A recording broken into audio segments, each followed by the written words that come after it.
Serious, what is the creepiest true story you know of that sends shivers down your spine? The Matthew Hoffman murders. This girl and her brother come home from school one day to find the inside of their house essentially painted in blood. A man snuck into their house and killed the kid's mother and her friend. When they came in the door, the murderer, Matthew Hoffman, heard them and grabbed the brother, Sarah, the girl, hid under her bed until Matthew found her. He then tied her up in a blanket and locked her in the basement for a few hours. She heard him kill the dog because it was barking too much. After a few hours, Matthew came back down into the basement and grabbed her and loaded her up into the back of his Jeep. She was laying on top of her family's bodies that were stuffed into trash bags. Matthew would later dump the bodies into an old oak tree that he had spent months carving out. He kept Sarah for a few days locked in his basement and fed her squirrel meat and sour milk. There are some different stories on how they found out he had her, but one of them was a cop pulled him over as he was driving home from the murders for speeding. Matthew told the cop that his wife, Sarah, was sick at home.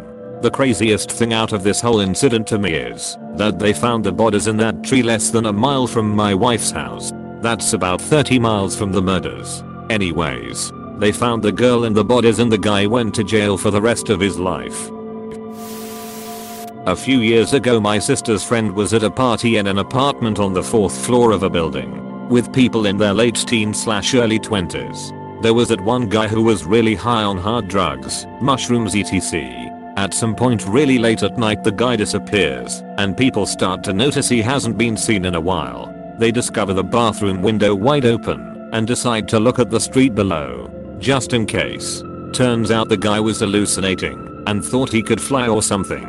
He decided to jump out the window and impaled himself on a fence of 7 feet spear-shaped spikes placed right in front of the building. Common in Paris. Example here. Link.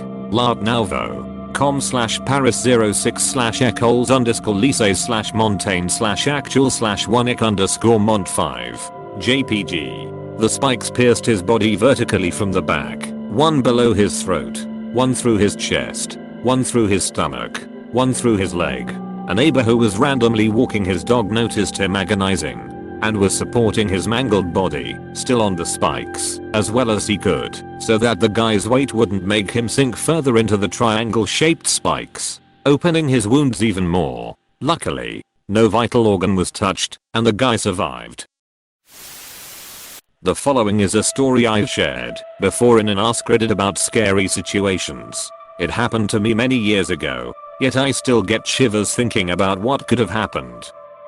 Years ago, I was home from university and was spending the evening with my girlfriend. We were feeling a little frisky, but since we were home from college at our parents' houses we decided to go for a little drive. Our hometown was fairly rural, so it didn't take much time for us to drive out somewhere on a country road near an alfalfa field where we could have some privacy. Hardly anyone drove past here, maybe one truck every hour or so.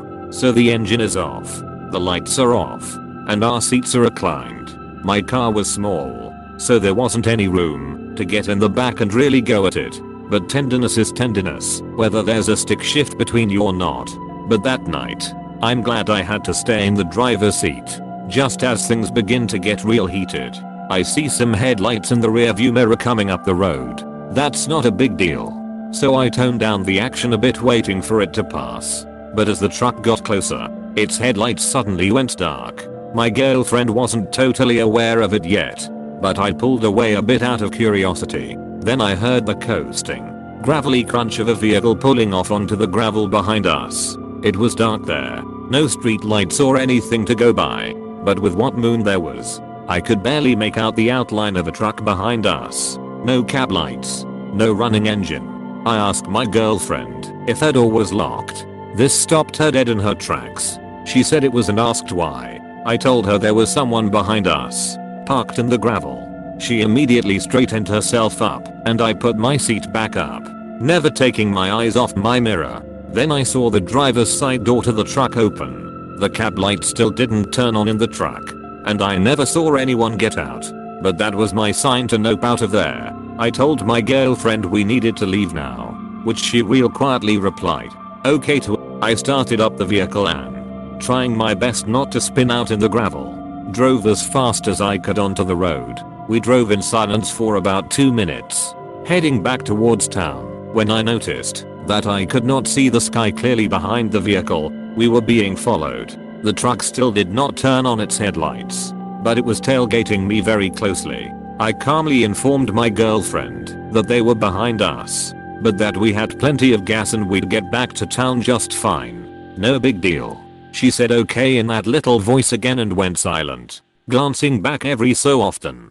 This continued for about 2 minutes, and I briefly considered calling the police before the headlights behind me flared on. The truck revved its engine, pulled into the other lane. We were still on a 2-lane asphalt country road, and hauled past me like a bat out of hell. I felt like I should take her home at this point, but the last thing I wanted was for those assholes to follow us to where she lived. Whoever they were, they made me uneasy. I told her as much, and she agreed. We wove a flighty path through several nice neighborhoods before pulling into a nice cul-de-sac where we could sit and wait to see if the truck was still around. We never saw the truck again that night, but our cul-de-sac time did give us the opportunity to have the intimate time we had been wanting. All the more intense due to constantly watching to make sure we were safe. Looking back, I'm sure it was some country farm people who are used to catching kids making out near their fields. They probably wanted to bang on our windows and give us a good scare for fun. But I have to wonder why they followed us for so long, and why they passed us the way they did. Were they out for a joyride, looking for some entertainment? I fear the worst, but am grateful as hell for my cramped little Honda I drove. I remember growing up there was this rumor that a girl a couple blocks away from where I live had been found mutilated in a basement. Turns out it was true. She was selling stuff door to door when a guy lured her in with his pet chinchilla and candy and shit. He ended up raping and murdering her, chopping her into smaller parts and trying to dispose of the remains in garbage bags, mutilating her body and keeping her in the shared basement of the apartment complex. Needless to say, he was caught very soon after that. This was around 20 years ago.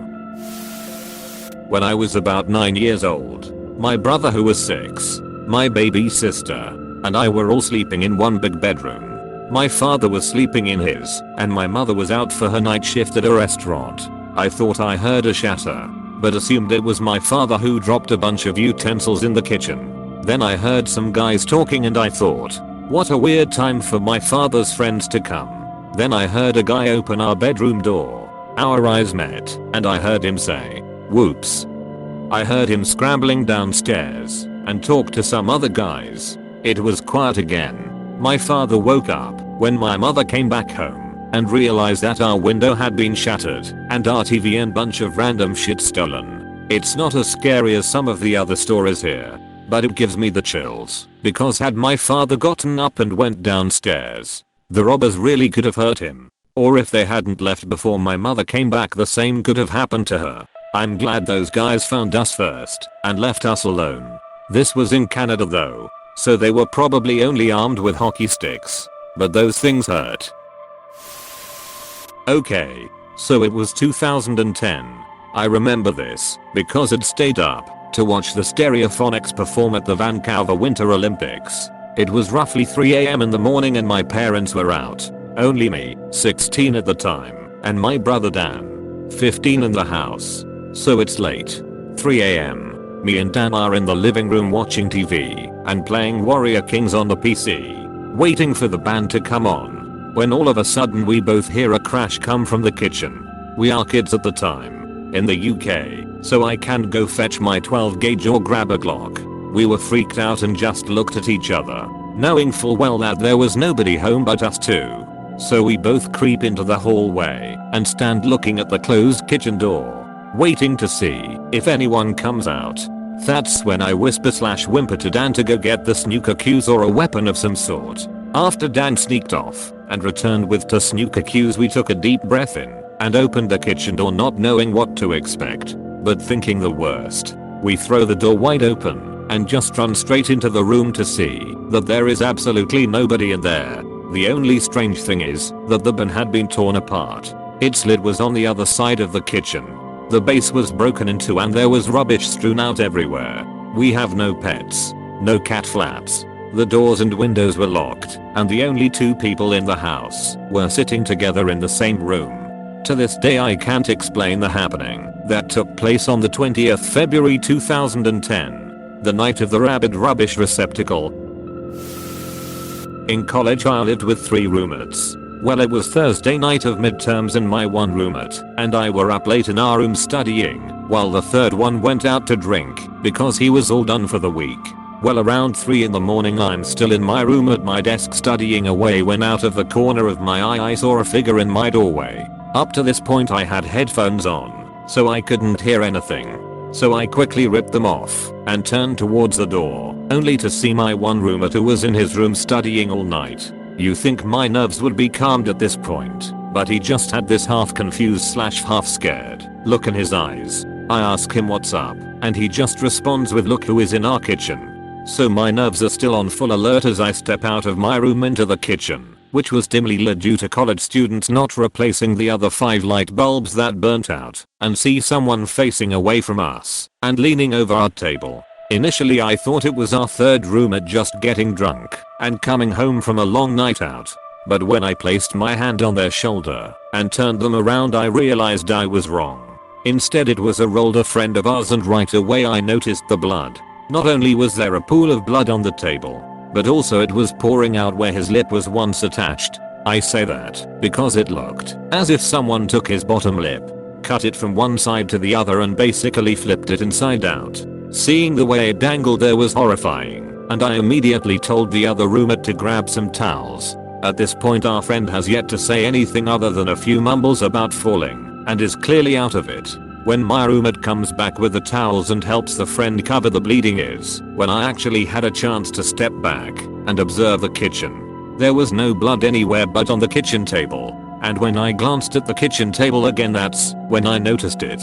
A pair of our scissors was on the table, broken in half and soaked in blood. I nudge my roommate and nod to the kitchen table, and that look of confusion comes right back to his face. I try asking the friend again what happened, and this time he just mumbles about being jumped by some kids. I further inspect our house, the concrete porch outside, and any other signs that the bleeding started before the kitchen table, but there were no signs. So I tell my roommate that we clearly need to get him to the ER, and we take my car and lay down about a dozen more towels to help with the bleeding.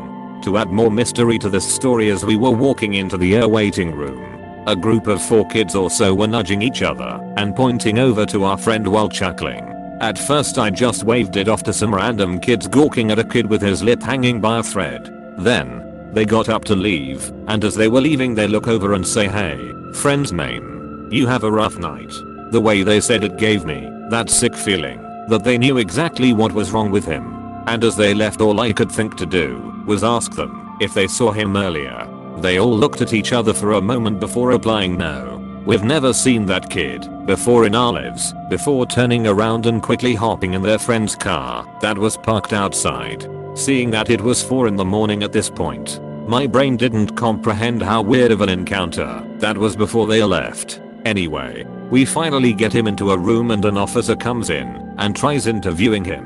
After a few moments of refusing to talk, our friend asks my roommate and I to leave the room.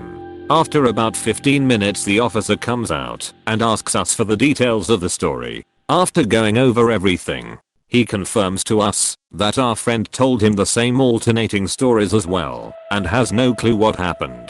I mention the kids, but he doesn't seem too interested and eventually leaves the hospital. The nurse informed us that our friend was on painkillers and there would be not point in staying around, so we left. The next night my roommate and I, along with a dozen more friends, go on spring break and just didn't really talk about it or hear from our friend other than a mutual friend saying he had to get plastic surgery on his lips and he will be fine. Fast forward a few weeks, he comes over and thanks us for helping him out, but was really hesitant to talk about that night other than to offer his gratitude. To this day we still have no idea what happened, and every possible scenario creeps me out to think about. TL. Doctor, late night studying, only to find friend in kitchen, drunk, with his lip basically cut off along with a pair of bloody scissors. Only clue was the random kids at the